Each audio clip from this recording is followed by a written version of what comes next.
Please subscribe Ito Money Vlog.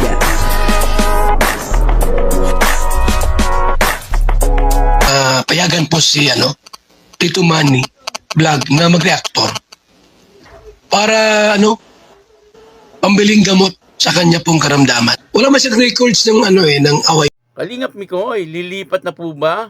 Papanoorin po natin yung video, no? Alam po kaya ito ni Krista na si Kalingap Mikoy ay lilipat na. Panoorin po natin yung video. At syempre, bibigyan po natin yan ng konting reaction. Pero bago po yan, ako muna po bumabati sa inyong lahat ng magandang umaga, magandang tanghali at magandang gabi sa inyong lahat mga kapatid. Kung saan man kayo ng panig ng mundo naroon ngayon, ay mag-iingat kayo palagi at pagpalain kayo ng ating Panginoon. Maraming salamat din po sa patuloy na tumatangkilik sa aking YouTube channel at nanonood sa aking video reaction. Patuloy lang po natin suportahan sila Kuya Bal Santos Matubang, Kalingap Rab, Ate The Vlog, Jack Tapia at yung mga kasama ko pong reactor sa Kalingap. Ganun din po yung mga charity vlogger na Kalingap partner. O ito po yung video na kung saan ay lilipat na po daw etong si Kalingap Mikoy. Ay grabe ha. Saan po kaya lilipat si Kalingap Mikoy? At ito po ba ay alam ni Krista? Panoorin po natin yung video. At ang kabuuan po ng video ito ay mapanood po natin sa YouTube channel ni Kalingap Mikoy. Yun supportahan po natin Kalingap Mikoy at saka itong si Kalingap rin. Ayun po Ito po yung video, panoorin po natin. Lilipat na po ako dito matira. Kaya naglagay pa ako ng higaan. Dito na po kayo matutulog. Opo. Kasi gusto po namin umaga na jogging po kami. So, alas 3 pa lang po, magising na kami, ma-jogging na po kami dyan, balik-balik. Opo. Nakita mo? Sino? Ayun may higaan na. Tay, try mo daw po dito. Okay lang po, try mo kung okay lang po sa'yo.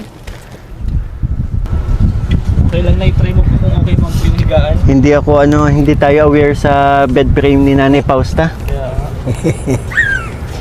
Higa na daw. Nay, nakapaa ka na naman. Kung noong birthday ko kayo nagpunta rito Kailan po birthday mo? Nung pizza 8. Nay, belated happy birthday po. Kumusta na po kayo, Nay? Lagi ko kayo naabutang may sipon Ba't sinisipon kayo palagi? Ay, lagi kayang kumisan na uulanan. Nung nagbagyo, Nay, naglikas po kayo dito? Ay, hindi. Dito lang kayo? Dito lang kami. Kala ko nga sabi ko natakdog pati. Takdog Yung Nay, ayun, takdog, di ba? Naalala ko nagkidlat ng malakas. Nakakatakot pag nasa tabing dagat, di ba po? Kanina yung bangkang nakapark dito? sa anak ko. Ay, kakatuwa Ay, naman. Samuel. May bangka na si Samuel? Oo. Kakatuwa na. Ano po, yung kakabili nyo lang po? Binili nyo lang? Binili niya. Oo. Nag-iipon po kayo dun sa mga binibigay sa inyo, Nay? Oo. Ay, nakakatuwa naman si Nanay. Bro, may bangka na sila nandito. Maliit lang siya, pero kahit papano, napapakinabangan, di ba? Yeah. Yung, may napaglagyan yung mga inabot natin, di ba? Galing naman. Nay, anong masasabi mo sa higaan ko? Ayaw mo talagang tumabi sa akin? Magkahit kadaan. Maganda ganitong higaan na, Nay. Malambot ano? Oo. Malambot. Tapos may electric fan ka pa, oo. Nay. Wait lang. Gusto ko dito. Gusto ko tawa. Nay, para sabihin ko sa'yo, Nay. Ano?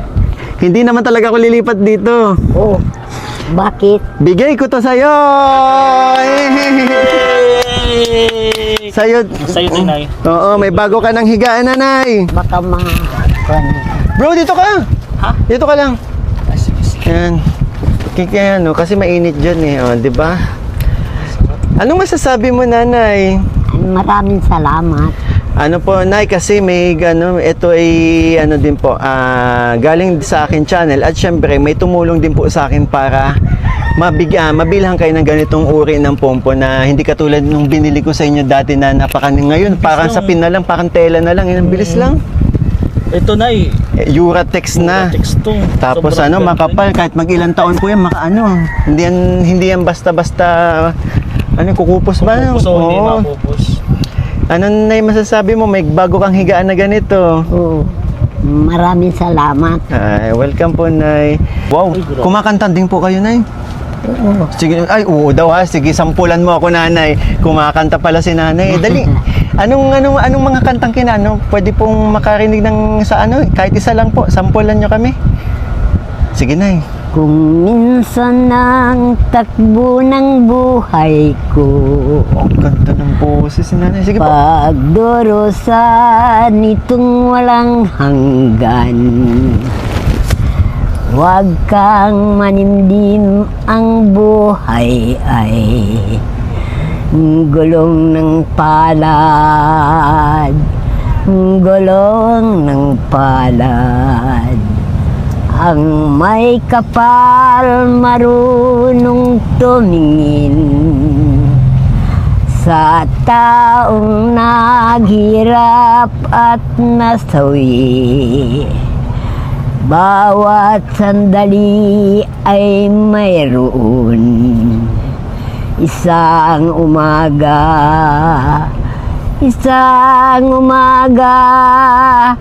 gulong ng palad. Ang buhay ay gulong ng palad. Ang kandungan, ang kapalaran.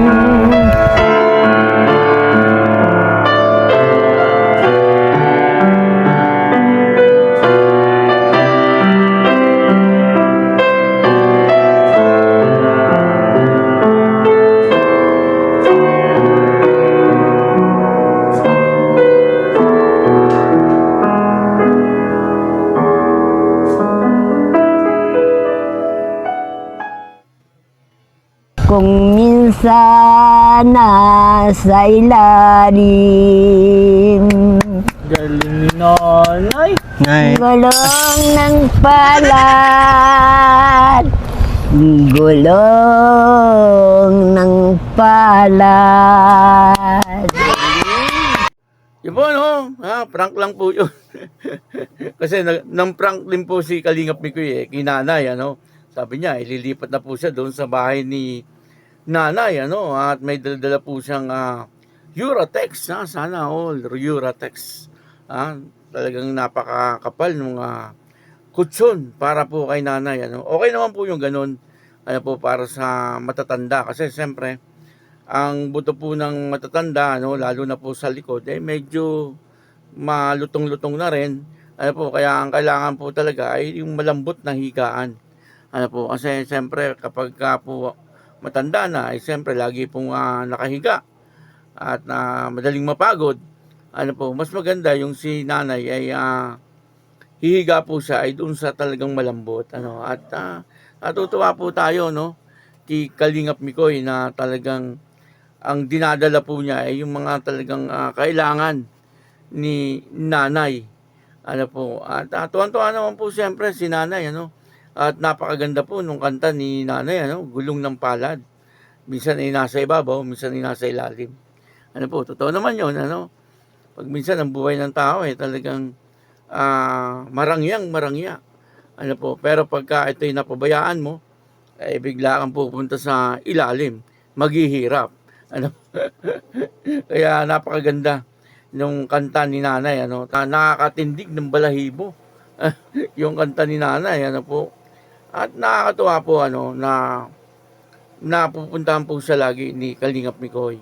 At kung ano man po yung mga pangangailangan ni Nanay ay talagang naasikaso at naibibigay po ni Kalingap Mikoy. Hindi po akalain ni Nanay na may darating pong isang Kalingap na katulad po ni Kalingap Mikoy, ni Kalingap Rain, upang sa ganon, kung ano po yung kanyang mga pangangailangan ay mabibili niya. At minsan dala na rin ni Kalingap Mikoy, kagaya po nun, may dalang bigas, may dalang gatas, ano po, ay talagang hindi na po bibili yung mga anak. Ano, at nakakatulong rin si nanay, ha. Yung pong ibinibigay ni Kalingap Mikoy ay nakakatulong din po siya, ano, doon po sa pangangailangan nila sa bahay. Katulad po nun, ano, meron na po silang bangka ngayon, ano. Bagamat maliit lang, pero nagagamit po siguro yon, ha, panghanap buhay ng kanyang anak. Ano, kaya meron pa nga daw pong isang binili na siguro panghuli ng isda yon, lambat siguro. Ano po, yun daw ibinigay din ni Kalingap Mikoy kinanay, ano, kasi sabi ni nanay, yung pera daw nga niya ay naubos na kasi ibinili nga daw po nung siguro lambat yung sinasabi ni nanay. Ano, ayun, ano, maraming salamat po sa inyong lahat. Patuloy lang po natin suportahan Kalingap Mikoy. Ano, at huwag po kayong mga galit, ha, na nag-prank lang po ako na sabi ko ililipat na si Kalingap Mikoy. Ano po, pero hindi naman po gagawin ni Kalingap Mikoy yon na siya ay lilipat. Hindi niya po kayang iwan etong si Nanay Helen. Ano po, ayun, maraming salamat po. Ako po si Tito Manny Vlog na nagsasabing God bless you all. Diyos mabalos.